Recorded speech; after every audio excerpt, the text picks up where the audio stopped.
کہ آپ کو بنیادی اختلاف کیا ہے انجینئر محمد علی مرزا صاحب سے؟ انجینئر علی مرزا سے اختلاف یہ ہے پراپر عالم نہیں ہے اور مسٹیک علمی بہت زیادہ کرتے ہیں، وہ تھوڑی نہیں، کوئی ایک غلطی ہوتی نا تو انسان کہتا ہے غلطی ہر انسان سے ہوتی ہے۔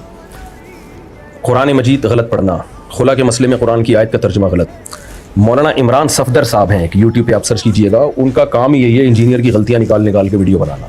اتنی زیادہ ان کی آپ کلپ ملیں گے نا آپ کو، آپ حیران ہو جائیں گے کہ یار یہ بندہ کوئی کبھی تو کوئی ٹھیک بات کر لے نا، تو کوئی ایک چیز نہیں ہے جس کو ہم کہیں۔ اتنے چیلنجز، بڑے بڑے چیلنجز، جو یہ رفع الیدین پر چیلنج، اور یہ حدیث 2812 کا کسی کے پاس کوئی جواب نہیں ہے۔ اشرف علی تھانوی نے اپنے نام کا کلمہ پڑھایا، یہ میں آگے کرنے تو یہ سارے چیلنجز کا جب آپ کو جواب دیا جاتا ہے تو آپ جواب کیوں پی جاتے ہو؟ اور ایسے بہت ساری چیزیں ہیں، تو اور یہ بڑے لیول کی چیزیں ہیں نا، یعنی کوئی ہلکی چیزیں نہیں ہیں۔ چلو رفع الیدین ایک اختلافی مسئلہ ہے، ٹھیک ہے، ہم اس کو اختلافی مانتے ہیں اور اتنا بڑا مسئلہ نہیں ہے، لیکن آپ نے تو اس کو بھی بہت بڑا بنایا ہے۔ آپ نے تو اتنے کلپ ہیں آپ کے کہ یہ حنفی لوگ اندھی تقلید میں، ابو حنیفہ کی تقلید میں نبی کی بات کو چھوڑ دیتے ہیں۔ بھائی آپ کو جب دلائل دیے جا رہے ہیں تو آپ اس کا دلائل کا جواب کیوں نہیں دیتے؟ اور جب ہم اس پہ بحث کے لیے بیٹھتے ہیں یا بات کرتے ہیں تو آپ کہتے ہیں تو اختلافی مسئلہ ہے، تو پھر آپ نے چھیڑا کیوں اتنے کانفیڈنٹلی؟ اس کو اتنا بڑا ایشو بنا کے کیوں پیش کیا امت کے سامنے؟ آپ نہ چھیڑتے اس کو۔ خواتین مردوں کی نماز کا فرق ہے، اس کے بارے میں اتنے بڑے بڑے دعوے، جب بھی جواب دیا جاتا ہے تو جواب وہ جو ہے وہ غائب ہو جاتا ہے۔ تو میں نہیں سمجھتا کہ یہ کوئی سمجھدار عالم تو دور کی بات، کوئی سمجھدار انسان کا بھی یہ طریقہ کار نہیں ہوتا۔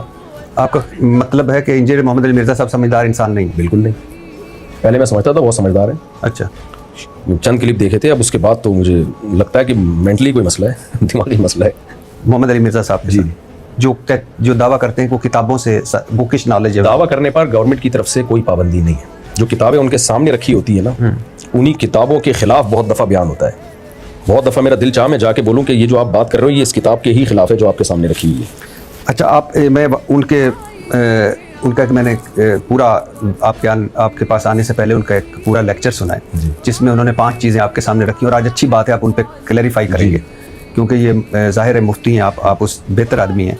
تو لیکن اس سے آنے سے پہلے میں ایک ضرور کہنا چاہوں گا کہ جس طرح آپ جہلم گئے، مثال کے طور پہ آپ نے ویڈیو بنائی، اس کے بعد یا ان کو پتہ ہوتا یا آپ پتہ چل جاتا، تناؤ ہوتا، لوگ نکل آتے، کوئی مذہبی آگ لگ جاتی، پاسبل تھا نا جی۔ تو آپ بھی مفتی ہیں ماشاءاللہ، آپ کے بھی فالورز ہیں، وہ بھی انجینئر محمد علی مرزا صاحب کے بھی فالورز ہیں، تو کتنا نقصان ہو جاتا۔ تو اب آپ آن لائن کر لیتے ہیں سارا۔ بہترین بات کی آپ نے۔ اس کے 2 جواب ہیں۔ پہلا جواب یہ کہ پھر ان کو بلانا ہی نہیں چاہیے تھا، یہ چیز پہلے سوچنی چاہیے تھی کہ جب ایک بندہ جہلم آئے گا اور وہ اسی وجہ سے مجھے بلا رہے تھے انجینئر صاحب، تو ان کا خیال یہ تھا یہ نہیں آئے گا، ان کو پتا ہوتا نا آئے گا تو کبھی نہیں بلانا تھا انہوں نے۔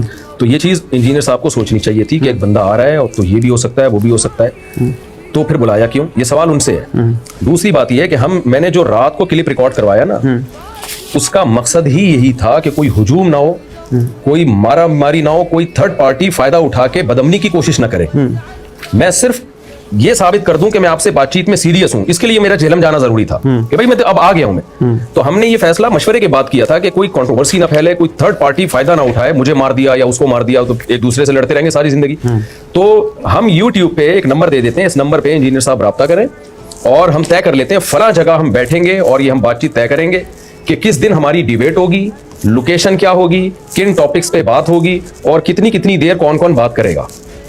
تو اس سے زیادہ میرا خیال ہے کوئی سوٹیبل طریقہ ہو نہیں سکتا شرافت کے ساتھ بات کرنے کا۔ اس کے علاوہ جتنے طریقے ہیں وہ شر اور آفت والے ہو سکتے ہیں، لیکن اس سے زیادہ بہتر کوئی طریقہ نہیں ہو سکتا کہ لڑائی نہ ہو اور بات چیت ہو۔ تو میں چونکہ بات چیت کرنے میں مخلص تھا، اس لیے میں نے یہ طریقہ اختیار کیا۔ اگر میں بات چیت کرنے میں مخلص نہ ہوتا نا، میں وہاں جا کے اعلان شروع کر دیتا جہلم کے چوک پہ کھڑے ہو کر، نکل بھائی تو باہر، پھر جو ہونا تھا پٹے بازی ہوتی ہے۔ ہاں ڈیفینیٹلی جی، تو یہ نہیں کیا نا ہم نے، اسی وجہ سے نہیں کیا۔ تو جب یہ ویڈیوز آپ کے سامنے آئیں تو آپ کے جو بڑے علماء ہیں ان میں سے کسی نے آپ کو کوئی سراہا ہو یا کوئی تعریف کی ہو یا کہا اور ایسا نہ کیا کریں؟ نہیں، کسی نے نہیں کہا۔ کوئی رد عمل؟ ایسی دعائیں ہوئی ہیں، تو حرم میں لوگوں کے فون آئے کہ ہم حرم میں دعائیں کر رہے ہیں آپ کے لیے، آپ نے ماشاءاللہ ایسا کام کیا، دلوں کو جیت لیا ہمارے۔ اور میں تو مزاج میں یعنی تھوڑا سا سب کو پتہ ہے، تھوڑا سا یہ ان چیزوں شہرت وغیرہ سے بچتا ہوں۔ اگر میں بائی روڈ آتا نا جہلم سے 48 گھنٹے کے بعد، BCO مدارس ہار پھول لے کے میرے استقبال کے لیے کھڑے ہوئے تھے۔ کراچی ایئرپورٹ پہ یہ خبریں تھیں کہ جی ہم مفتی صاحب کو ایسے اٹھا کے لائیں گے کندھوں پہ۔ میں نے کہا نہیں بھائی، اس لیے میں بغیر بتائے چپکے سے آیا اور پتلی گلی سے اپنے گھر میں داخل ہو گیا۔ ان سب کو پتا ہے، کسی کو پتہ بھی نہیں چلنے دیا، کیوں ہمیں یہ پروٹوکول نہیں چاہیے، یہ کام لینا تھا اللہ نے لے لیا۔ تو یہ جو الزام لگایا جاتا ہے نا مفتی صاحب نے شہرت کے لیے کیا اور یہ کیا، تو بھائی میرے تو بہت لوگ تھے. ہاں صرف ایک بات ہوئی ہے کہ وہاں اہل حدیث حضرات کا مدرسہ تھا قریب میں، تو انہوں نے مجھے بہت اصرار کیا کہ آپ آئیں ایک دفعہ بیان کریں ہمارے یہاں. کسی بڑے نے رابطہ کیا تو وہ مجبوراً میں چلا گیا، تو وہ ہار پھول لے کے کھڑے ہوئے تھے، انہوں نے ڈال دیا وہ بھی میری پرمیشن کے بغیر. تو اس سے زیادہ کچھ بھی نہیں ہوا.